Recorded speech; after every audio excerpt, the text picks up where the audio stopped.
Minji stood at the observation deck of the colony administration building and watched the morning sun rise over New Haven. The planet Kepler 442b had been her home for 15 years, and she had never grown tired of watching the twin moons fade as the orange star climbed higher in the alien sky. Below her, the bustling mining colony was already coming to life. Hover trucks loaded with precious titanium ore moved along the main roads, while workers from dozens of different species began their daily routines. She sipped her coffee and smiled as she watched a group of Althari children playing with human kids near the fountain in Central Square. Their blue skin and delicate features made them look like living artwork, but they laughed and ran just like any children anywhere in the galaxy. This was what the Federation was supposed to be about, she thought. Different species living together, working together, building something better than what any of them could create alone. Her deputy administrator, Jae-hyun, appeared beside her with a datapad in his hands and worry lines across his forehead. He had been managing the colony's defense systems for the past 5 years, and Minji had learned to read his moods. Today he looked troubled. "The perimeter sensors picked up something unusual last night," he said without greeting. "Long range, scans show a fleet moving toward our system. Military configuration." Minji felt her stomach drop, but she kept her voice steady. "How many ships?" "At least 20, maybe more. They're still too far out to get accurate readings, but the computer identifies the design as Vorthak." The coffee cup trembled slightly in Minji's hands. Everyone in this part of the galaxy knew about the Vorthak Empire. They were a species that believed in racial purity and military might above all else. Their reptilian features and massive size made them intimidating, but it was their philosophy that made them truly dangerous. They saw other species as inferior and had been expanding their territory for the past 50 years by conquering or destroying anyone who stood in their way. "How long until they reach us?" she asked. 18 hours at their current speed, maybe less if they increase to full burn. Minji closed her eyes and tried to think. New Haven was technically within Federation space, but it was close to the border, with contested territory. The nearest Federation fleet was at least a week away, even if they left immediately. The colony had defensive systems, but they were designed to deal with pirates or small raiders, not a full military assault. "Call an emergency meeting of the Security Council," she said, "and send a priority message to Federation Command. Tell them we need immediate assistance." Jae-hyun nodded and hurried away. Minji remained at the window, watching the peaceful scene below and wondering how long it would last. 3 hours later, Minji sat in the colony's command center with the other senior staff. Chief of Security Dong-hyun had spread tactical displays across the main table, showing their defensive capabilities against what they knew about Vorthak military doctrine. The picture was not encouraging. "We have 6 patrol boats and 12 cargo haulers that we could arm with mining lasers," Dong-hyun said. "The orbital defense platforms have particle beam cannons, but they're old models. Against modern Vorthak dreadnoughts, we might delay them for a few hours at most." Dr. Kyung-soo, the colony's medical chief, leaned forward with concern. "What are they likely to want? This is a mining operation, not a strategic military target." "Tritanium," answered Nari, the chief engineer. "This planet has one of the richest deposits in known space. But more than that, the Vorthaks don't like mixed populations. They consider it contamination of pure bloodlines." The room fell silent as everyone processed this information. New Haven was home to humans, Althari, cetaceans, and a dozen other species. Children of mixed heritage played in the streets. Interspecies marriages were common. To the Vorthaks, this would be seen as an abomination that needed to be cleansed. Communications Officer Sung-hoon looked up from his station with a grim expression. "I'm getting a transmission from the incoming fleet. They're demanding to speak with whoever's in charge." Minji straightened her uniform and nodded. "Put them through." The main screen flickered and then showed the bridge of a Vorthak warship.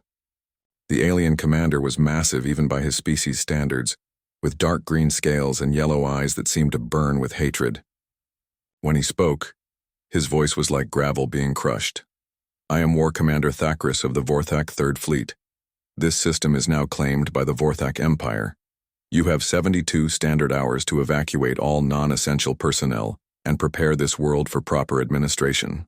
Minji stepped forward so she would be clearly visible on the screen. I am Administrator Minji of the Federation Colony New Haven. This system is legally claimed Federation territory. You have no authority here. The Vorthak commander bared his teeth in what might have been a smile. Your Federation is weak and far away. We are here now. You will remove all inferior species from this world immediately. Pure Vorthak bloodlines will take control of mining operations. Any resistance will be dealt with severely. And if we refuse? Minji asked, though she already knew the answer. Then we will remove the contamination ourselves. Your mixed-breed children and alien sympathizers will be eliminated. This world will be purified. The transmission ended, leaving the command center in shocked silence. Minji looked around at her staff and saw the same determination in their eyes that she felt in her heart. These people had built a life here. They had families, homes, dreams. They would not simply abandon everything because some alien bully decided their way of life was wrong. Options? She asked. Dongyun activated. A holographic display showing the colony's layout. We can't fight their fleet directly, but we could make taking the planet costly. Underground bunkers, guerrilla tactics, make them pay for every building. That won't protect the civilians, Dr. Kyung-soo pointed out. We have families here, children. If the Vorthaks decide to orbital bombard the surface, hiding underground won't help. Nari had been studying her technical readouts with intense concentration. There might be another option. The colony's main transmitter array has enough power to send a message beyond our local space. If we boost the signal with power from the mining fusion reactors, we could reach the outer Federation worlds. How long would that take? Minji asked. The message would travel at light speed, so several days at minimum to reach anyone who could help. But there's another problem. The Vorthaks are already jamming our normal communications. I'd have to reroute power from life support and defenses to punch through their interference. Jae-hyun shook his head. Even if we get a message out, the nearest Federation fleet is a week away. The Vorthaks will have finished with us long before help arrives. Maybe, Minji said slowly. But Federation space isn't the only place ships travel. There are independent traders, mining fleets, even mercenary groups that might be closer. A general distress signal could reach anyone within 50 light years. That's a long shot, Donghyun said. Most independent operators won't risk their ships against a Vorthak fleet just to help strangers. Maybe not, Minji agreed. But what other choice do we have? We can't fight them, we can't run, and we won't abandon our home. At least if we send out a call for help, there's a chance someone will answer. She looked around the room at the faces of people who had become more than just colleagues over the years. They were family, bound together by shared struggles and common hopes. Whatever happened in the next few days, they would face it together. Do it, she ordered. Send out the strongest signal you can manage. Tell anyone listening that we're a Federation colony under attack and we need immediate assistance. Include our coordinates and the size of the attacking force. Nari nodded and began working at her console. I'll need about 2 hours to modify the transmitter and build up enough power for the broadcast. Outside the command center windows, the alien sunset painted the sky in shades of purple and gold. In 18 hours, Vorthak ships would arrive in orbit, and everything would change.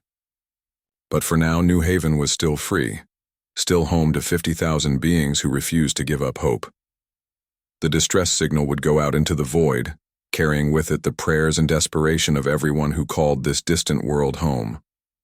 Someone, somewhere, would hear their call for help. They had to believe that someone would answer. Admiral Kyung-ho was drinking his morning tea in his private quarters aboard the battleship TDS Incheon when the emergency alert sounded throughout the ship. He set down his cup carefully and activated the communication panel beside his desk. His years of military service had taught him that emergencies rarely came at convenient times, but they always demanded immediate attention.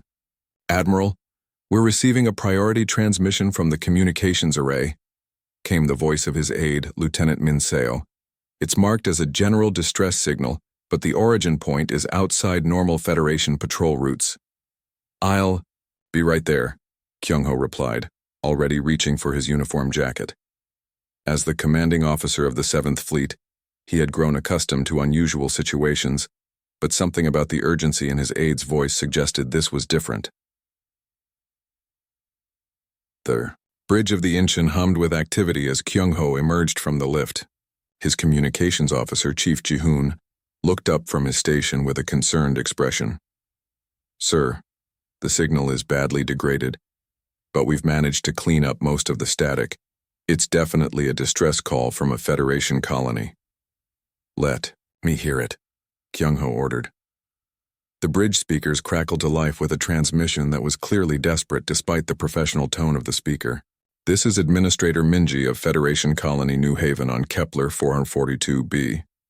We are under imminent attack by a Vorthak fleet of approximately 20 warships. Colony population is 50,000 mixed Federation citizens. We request immediate assistance from any ships capable of providing aid. Please respond if you receive this transmission." The bridge fell silent as the message repeated. Kyung-ho felt a familiar tightness in his chest that always came when lives were at stake. He turned to his navigation officer, Lieutenant Commander Soo-hyun. "How far is Kepler 442b from our current position?" Soo-hyun's fingers flew over her console as she calculated jump routes and distances. "Approximately 6 days at maximum warp, sir. But that system is in contested space, close to the border with Vorthak territory." Captain Wonbin of the heavy cruiser Busan appeared on the main screen as the ship-to-ship communication system activated. His weathered face showed the same concern that Kyung-ho felt. "Admiral, my tactical officer has been analyzing the transmission. If the Vorthaks have committed 20 ships to this attack, they're serious about taking that colony." "What's our current fleet strength?" Kyung-ho asked his operations officer. 12 ships total, sir. 2 battleships including the Incheon, 4 heavy cruisers, 3 destroyers, and 3 support vessels. All ships report full combat readiness." Commander Tae-hyun, the fleet's intelligence specialist, approached with a datapad in his hands. "Sir, I've been reviewing what we know about the Kepler 442b system. It's a mining colony. Primary export is tritanium. The population is indeed mixed species, which fits with Vorthak expansion patterns. They typically target diverse populations for ideological reasons." Kyung-ho nodded grimly.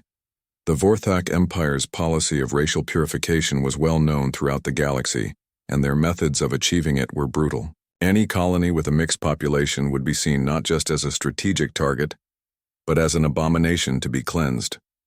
"Sir," interrupted Dr. Hisu from her position at the science station, "I'm picking up additional transmissions from the same system. The colony is still broadcasting, but the signals are getting weaker. It appears their communications are being jammed." The implications were clear to everyone on the bridge. The Vorthak fleet had arrived and was already beginning their attack. Every hour of delay meant more innocent lives lost. Captain Soo-hyun's voice came through the communication system again. "Admiral, we should contact Federation Command and request orders. This could be seen as an act of aggression if we respond without proper authorization." Kyung-ho understood her concern. Military protocol required authorization for any action that might be construed as an attack on another power. Even in response to a distress call, the bureaucratic process could take days, and by then the colony would be nothing but radioactive ash. "How long would it take to get authorization from Federation Command?" he asked. Commander Tae-hyun checked his data. "Minimum 4 days for the message to reach headquarters, analysis, and response to return. Probably longer given the political implications. And how long can a colony hold out against a Vorthak fleet?" The silence that followed was answer enough. Everyone on the bridge knew that civilian populations had no chance against military assault, especially not from a force known for showing no mercy to those they considered inferior. Lieutenant Unwoo from the engineering section looked up from his console. "Sir, we've been running tests on the new quantum drive systems. If we push them beyond normal safety parameters, we could reduce travel time to 4 days instead of 6. "What are the risks?" Kyung-ho asked. "Possible drive failure, sir. If the quantum field destabilizes, we'd be stranded in space until rescue arrives. But the probability is low, maybe 15%. Kyung-ho walked to the front of the bridge and stared out at the stars. Somewhere out there, 50,000 people were facing death or slavery because they had chosen to live peacefully with members of other species. The Federation had been founded on the principle that all intelligent life had value and the right to exist freely. If they abandoned that principle when it became inconvenient, what did that say about everything they claimed to believe? "Sir," came the quiet voice of his aide, Lieutenant Minseo, "there's something else you should know. My sister lives on Kepler 442b. She married an Althari engineer and moved there 3 years ago." Kyung-ho turned to look at the young officer. Minseo's face was carefully controlled, but his eyes showed the fear he was trying to hide. How many other crew members had family or friends in that distant colony? How many connections bound them to people they might never see again? "Admiral," Captain Wanbin's image appeared again on the main screen. "I've been discussing this with my senior staff. We all volunteer to accompany you if you decide to respond to the distress call. The crew is behind whatever decision you make." Similar messages began coming in from the other ships in the fleet: Captain Yuna of the destroyer Seoul, Commander Jaewon of the support vessel Gwangju, all indicating their readiness to follow wherever their admiral led them. Kyung-ho looked around his bridge at the faces of men and women who had sworn to protect the innocent and defend the ideals of the Federation. They were looking to him for leadership, for a decision that could affect not just their own lives, but the lives of thousands of strangers they had never met. He thought about the oath he had taken when he accepted command of the fleet, to protect Federation citizens wherever they might be found, regardless of the personal cost. That oath made no mention of waiting for authorization or considering political implications. It simply demanded action when action was needed. "All ships, this is Admiral Kyung-ho," he said into the fleet communication system. "Prepare for immediate departure to the Kepler 442b system. We have Federation citizens under attack and we're going to help them." "Sir," Commander Taehyun said quietly, "if we do this without authorization, there could be serious consequences for your career." Kyung-ho smiled for the first time since hearing the distress call. "Commander, if we don't do this, there won't be any careers worth saving. Helm, set course for Kepler 442b, maximum warp. All ships are to push their quantum drives to emergency specifications." "Aye, sir," came the response from throughout the bridge.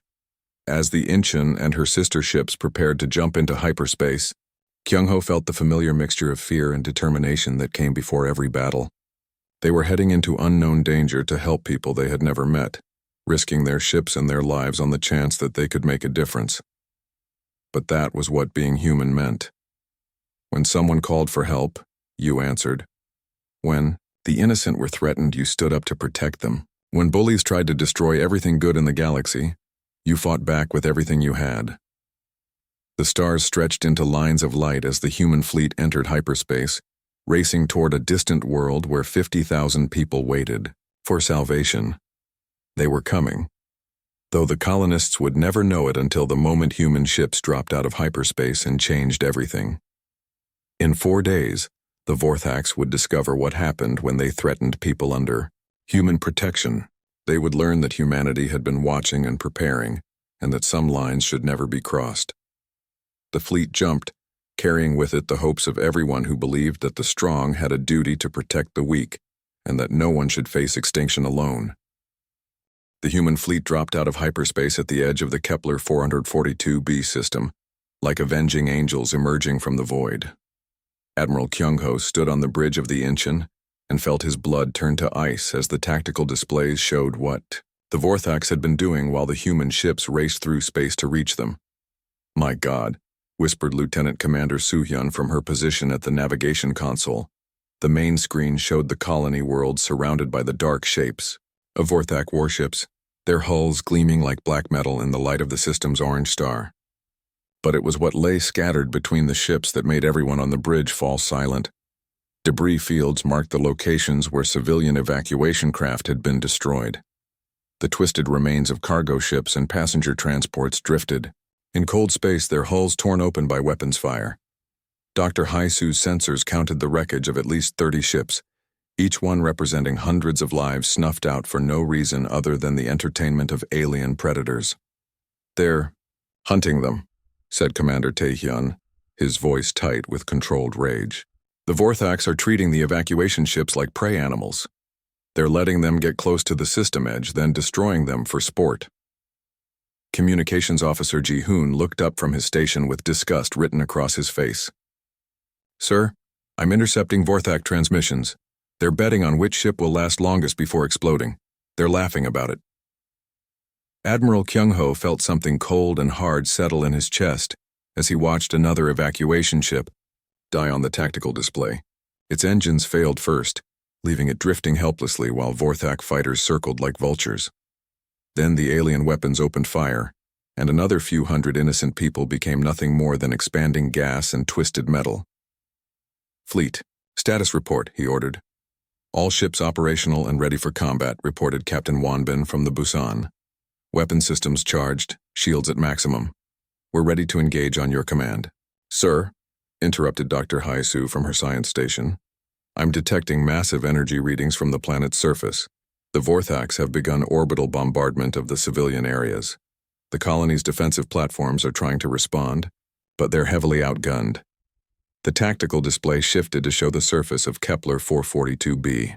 Bright flashes marked where Vorthak weapons struck the ground, each one erasing buildings, homes, and lives. The colony's return fire was sporadic and ineffective against the superior alien shields. "How many Vorthak ships?" Kyung-ho asked. 23 confirmed, sir. 12 heavy cruisers, 6 destroyers, 3 dreadnoughts, and 2 support vessels. They've got us outnumbered, but their formation is spread out across the entire system." Lieutenant Yunwoo from engineering spoke up. "Sir, our new stealth systems are still undetected. They have no idea we're here. That was the one advantage the human fleet possessed. While the Vorthax had been busy with their slaughter, the human ships had approached from the system's outer edge using experimental cloaking technology. The aliens were so focused on their victims that they hadn't bothered to scan for additional threats. Options?" Kyung-ho asked his senior staff. Captain Yuna's voice came through the communication system from the destroyer's soul. "We could hit them hard and fast, sir. Take out their command ship and try to scatter the rest." "Negative," replied Commander Taehyun. "Their dreadnoughts have too much firepower. If we get into a straight fight, they'll destroy us and then finish off the colony anyway." Dr. Hyesu had been studying her sensor readings with intense concentration. "Sir, I think I found something important. The Vorthak ships are using standard formation doctrine from 20 years ago. They haven't adapted to new tactical situations because they've been fighting weaker opponents for so long." "Explain," Kyung-ho ordered. "They're overconfident. Their ships are positioned to prevent escape from the planet, but they're not watching their flanks. They expect enemies to come at them directly, because that's how desperate defenders usually attack." Lieutenant Commander Soo-hyun looked up from her navigation display. "Sir, if we could coordinate our attack perfectly, hit multiple targets simultaneously, we might be able to create enough confusion to even the odds." That gave Admiral Kyung-ho an idea. The human fleet had been testing a new tactical system called the Harmony Protocol for the past 6 months. It allowed all ships to coordinate their movements and weapons fire through a central artificial intelligence, creating the effect of a single massive weapon instead of individual ships fighting independently. "Dr. Hisu, what do we know about Vorthak physiology that might give us an advantage?" The ship's xenobiologist consulted her data files. "Their nervous systems operate on a specific bioelectric frequency, sir. If we could generate electromagnetic interference at the right wavelength, it might disrupt their coordination and reflexes." "Can our weapons produce that frequency?" Chief Engineer Sungmin's voice came through the internal communication system. "Not normally, sir, but I could modify our particle beam arrays to emit the right wavelength. It would reduce our raw damage output, but if it affects their ability to fight back, it might be worth the trade." Admiral Kyung-ho looked around his bridge at the faces of men and women who had volunteered to risk everything for people they had never met. They were outnumbered, outgunned, and thousands of light years from reinforcements. But they were human, and humans had always found ways to win battles that should have been impossible. "All ships, this is Admiral Kyung-ho," he said into the fleet communication system. We're going to show these aliens what happens when they threaten innocent people, activate Harmony Protocol, and prepare for combat. The response was immediate. Throughout the fleet, artificial intelligence systems came online and began coordinating with each other. Weapons systems synchronized, navigation computers shared targeting data, and 12 separate ships began thinking and moving as one organism. Engineering: modify all weapons to emit the frequency Dr. Haisu specified. Tactical: I want firing solutions for every Vorthak ship in the system. Navigation: plot approach vectors that keep us in their blind spots as long as possible. Sir, interrupted Communications Officer Jihoon. I'm receiving another distress transmission from the colony. They're asking if anyone can hear them. Put me through to them, Kyung-ho ordered. The main screen shifted to show the battered command center of the colony. Administrator Minji looked exhausted and desperate, her uniform torn and her face smudged with smoke. Behind her, other colony staff worked frantically to coordinate what remained of their defenses. This is Admiral Kyung-ho of the Terran Defense Fleet, he said simply. We received your distress call. The effect on the colony staff was immediate. Faces that had shown nothing but despair suddenly filled with hope. Minji's eyes widened as she realized that someone had actually answered their desperate plea for help. Admiral, we have 50,000 people still on the planet, she said quickly. The Vorthaks are bombing civilian areas and hunting down evacuation ships. We can't hold much longer. You won't have to, Kyung-ho replied. We're going to deal with your uninvited guests. He ended the transmission and turned to his tactical officer. Send a message to the Vorthak fleet commander. Tell him he has one chance to withdraw peacefully. Sir? Commander Taehyun looked surprised. I want them to know we gave them the option, Kyung-ho explained. When this is over, I want the galaxy to remember that humans offered mercy even to monsters. The message was sent and the response came quickly. War Commander Thakris appeared on the main screen, his reptilian features twisted with contempt. More mammals come to die with their diseased offspring, he snarled. You will join the others in death and your ships will burn like the rest. I gave you a chance, Admiral Kyung-ho said quietly. Remember that. The transmission ended, and Admiral Kyung-ho looked around his bridge one final time. In a few minutes the battle would begin and everything would change. Win or lose, the galaxy would know that humanity stood ready to protect those who could not protect themselves. All ships, attack formation, he ordered. Let's show them what happens when they threaten our people. The human fleet moved forward, through space like a pack of wolves approaching their prey. The Vorthaks had made the mistake of assuming that superior numbers guaranteed victory. They were about to discover that humans had been preparing for this moment, and that some fights were worth dying for. Behind them, 50,000 colonists watched the stars and prayed that the unexpected arrival of human ships meant salvation, rather than just a more spectacular form of destruction. They would have their answer soon enough. The battle began with a silence that felt like the universe holding its breath. Admiral Kyung-ho watched the tactical display as 12 human ships moved against 23 Vorthak vessels, each side committed to a conflict that would determine the fate of 50,000 innocent lives. The Harmony Protocol linked every human ship into a single fighting unit, their movements coordinated by artificial intelligence that could process battlefield information faster than any biological mind. First Strike Pattern Alpha, Kyung-ho ordered. Target their communications arrays and sensor clusters. Captain Minho of the battleship Daegu led the opening attack, his ship emerging from stealth at maximum weapons range. The Vorthaks had expected a frontal assault from desperate defenders, but instead found themselves under precise fire from an enemy they couldn't see. Particle beams struck 3 Vorthak cruisers simultaneously, their modified frequency causing the alien crews to convulse as their nervous systems misfired. Direct hits on all targets, reported Lieutenant Commander Soo-hyun. Their shields are fluctuating and their return fire is wild. The Vorthak fleet tried to respond with overwhelming firepower, but their shots missed as human ships moved with inhuman precision. The Harmony Protocol allowed the fleet to dance between enemy weapons like a single organism, each vessel knowing exactly where the others would be at any moment. Captain Soo-hyun's heavy cruiser Busan vanished entirely as its experimental stealth systems engaged.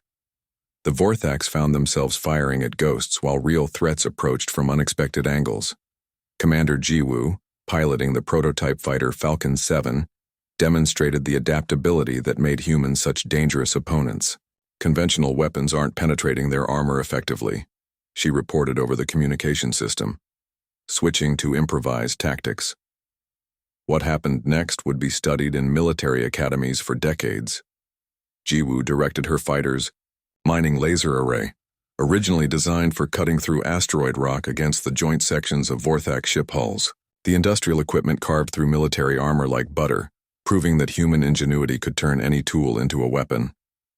All fighters, follow Falcon 7's lead, ordered Flight Commander Dongmin from the carrier section of the Incheon.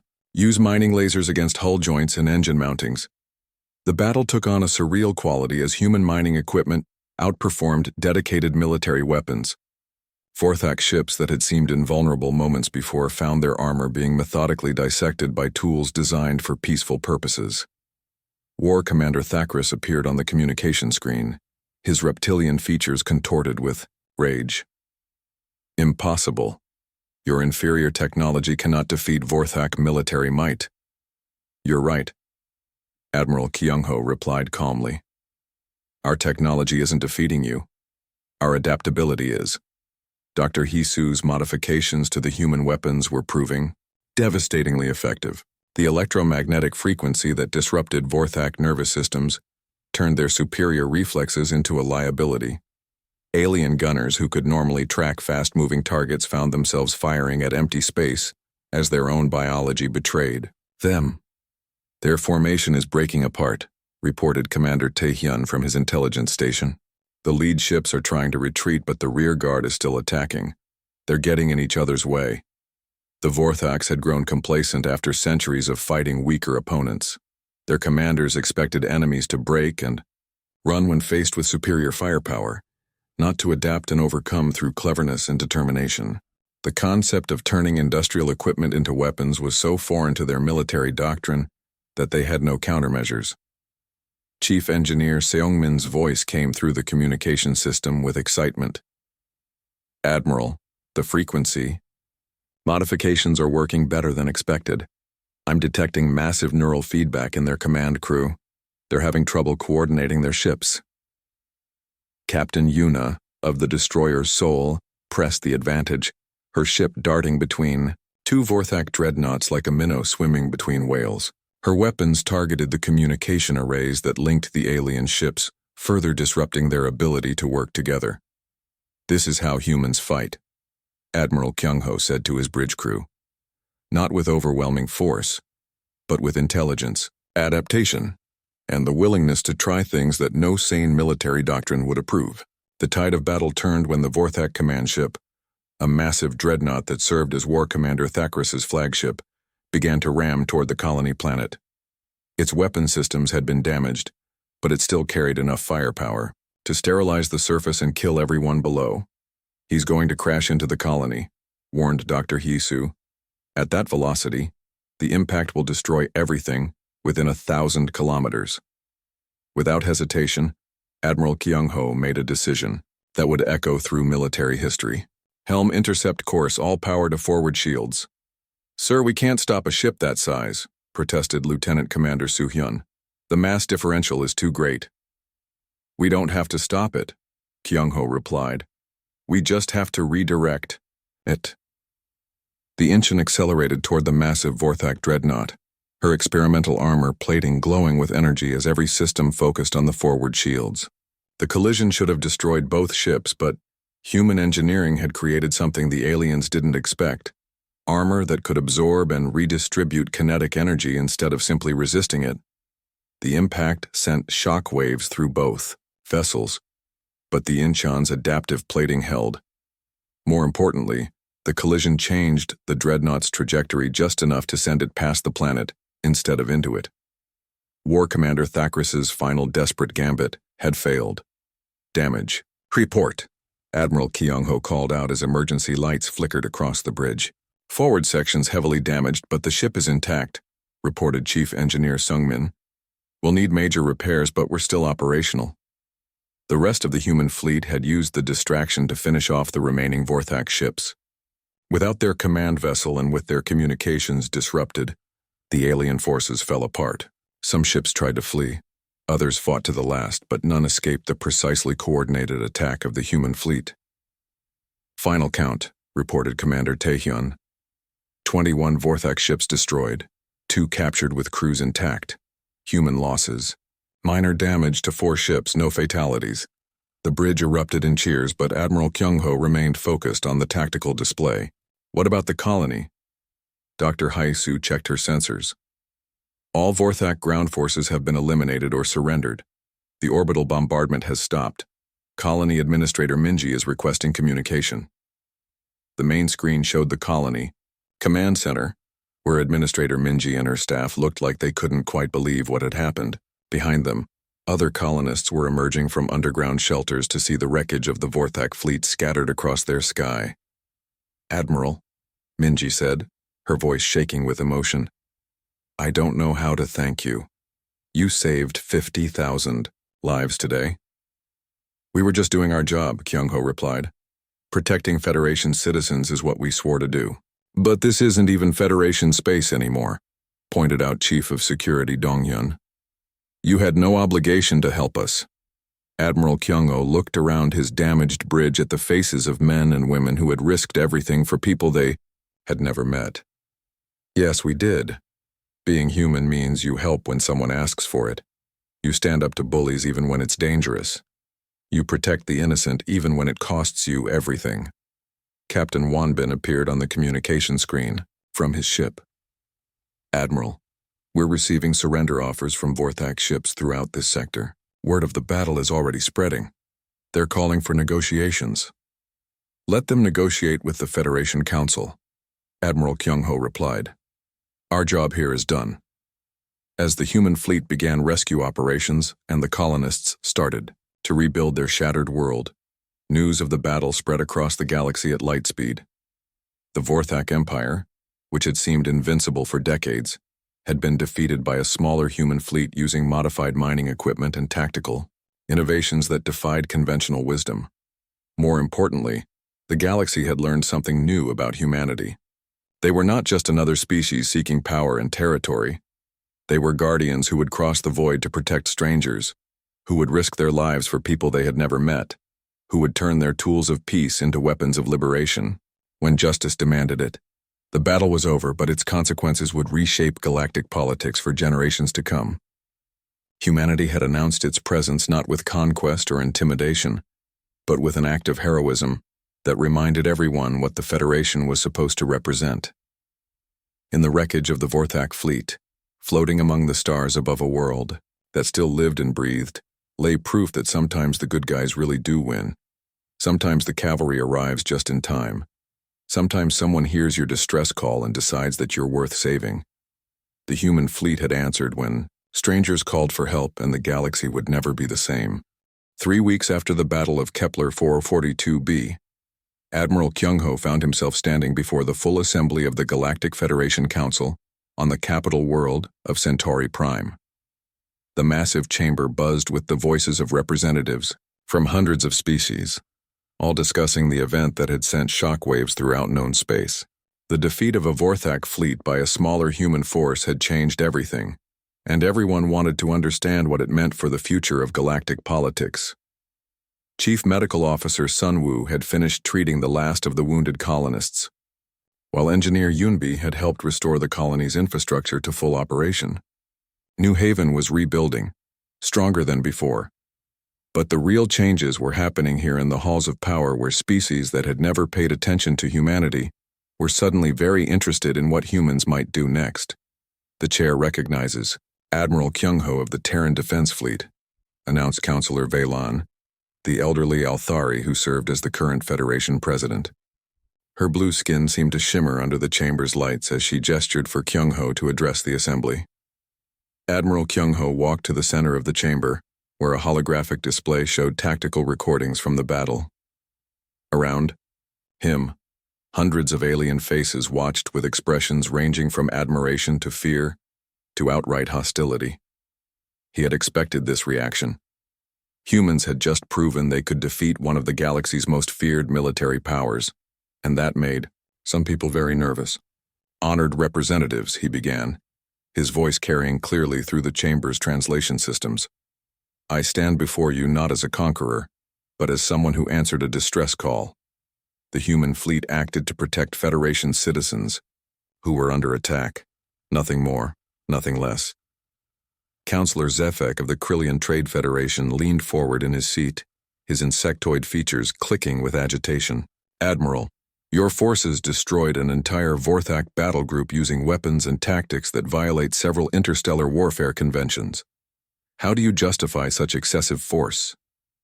Before Kyung-ho could answer, another voice cut through the chamber. "Excessive force?" Colonist Heejin of New Haven stood up in the gallery reserved for civilian witnesses, her face flushed with anger. "They were hunting our evacuation ships for sport. They were bombing schools and hospitals. Where was the Federation when we needed protection?" A murmur ran through the assembly as representatives shifted uncomfortably. Everyone knew that the Federation military would have taken weeks to authorize a response, and by then, the colony would have been nothing but radioactive ash. Ambassador Chae-young, humanity's chief diplomatic representative, rose from her seat in the human delegation. "If I may address the Council's concerns," she said diplomatically, "the human fleet acted within established Federation law regarding the protection of civilian populations under imminent threat. Article 7 of the Federation Charter specifically authorizes member species to provide immediate aid to colonies under attack." Counselor Mokresh of the Thaconian Empire, one of the Vorthak's few remaining allies, stood up with obvious anger. "The humans used experimental weapons designed to cause neural damage. They turned industrial equipment into instruments of war. This was not a rescue operation. It was a demonstration of military superiority." "You're absolutely right," Admiral Kyung-ho said calmly, causing a surprised silence to fall over the chamber. "It was a demonstration. It demonstrated that bullies who prey on the innocent will face consequences. It demonstrated that someone in this galaxy still remembers what the Federation is supposed to stand for." Dr. Hisu appeared on the chamber's communication screen from her position aboard the Incheon. "If I may provide technical clarification," she said, "the weapon modifications were specifically designed to be non-lethal. The electromagnetic frequency we used disrupts Vorthak neural activity temporarily, causing disorientation rather than permanent damage. We could have used conventional weapons to destroy their ships outright, but we chose the option that would preserve life even among our enemies." This revelation caused another stir in the assembly. Several representatives looked surprised that humans would show such restraint against an enemy known for their brutality. Counselor Yvesh of the Peaceful Ethereal Collective stood up slowly, her translucent form glowing softly in the chamber's light. "The ethereal worlds have voted to formally thank humanity for their intervention. We have lost 3 colonies to Vorthak expansion in the past decade, and no one came to help us. Knowing that someone will answer distress calls gives hope to species that cannot defend themselves."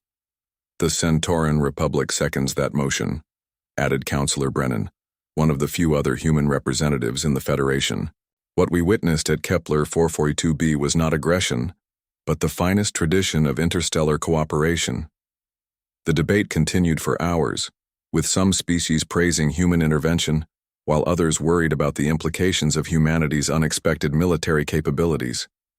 But the real turning point came when Administrator Minji herself addressed the assembly. "Honored representatives," she said, her image appearing on the main display from the rebuilt colony. "I speak for 50,000 beings who are alive today, because humans decided that protecting innocent life was more important than political convenience. My daughter plays with Althari children in streets that would be smoking craters if Admiral Kyung-ho had waited for proper authorization." She paused, looking directly into the camera with eyes that had seen too much death and destruction. "The Federation was founded on the principle that all sapient life has value. For too long, we've let that principle become just words on a document, while bullies like the Vorthaks terrorize anyone too weak to fight back. Humanity reminded us what those words actually mean." The chamber fell silent as representatives absorbed her words. Finally, Councillor Valen called for order and announced that the assembly would vote on a formal resolution regarding the human intervention. The results were closer than Admiral Kyung-ho had hoped, but better than he had feared. The Federation officially commended humanity for their actions, while establishing new protocols for emergency response to distress calls. More importantly, 17 different species formally requested defense agreements with humanity, asking for protection against the various predators that stalked the galaxy's weaker civilizations. But the most significant change came from humanity itself. Ambassador Chaeyoung announced the establishment of the Sanctuary Protocol, a new policy that committed human forces to respond to any distress call from innocent civilians, regardless of species, politics, or location. From this day forward, she declared to the assembly, any being in distress who calls for help will know that somewhere in the galaxy, humanity is listening. We will come for you. We will protect you. We will stand between you and those who would destroy you simply because they can. The Vorthak Empire, meanwhile, began a systematic withdrawal from their conquered territories. The myth of their invincibility had been shattered, and subject peoples throughout their space began to revolt. War Commander Thakris, one of the few survivors of the battle, was recalled to the Vorthak homeworld in disgrace. As Admiral Kyung-ho prepared to leave Centauri Prime and return to his fleet, he received an unexpected visitor.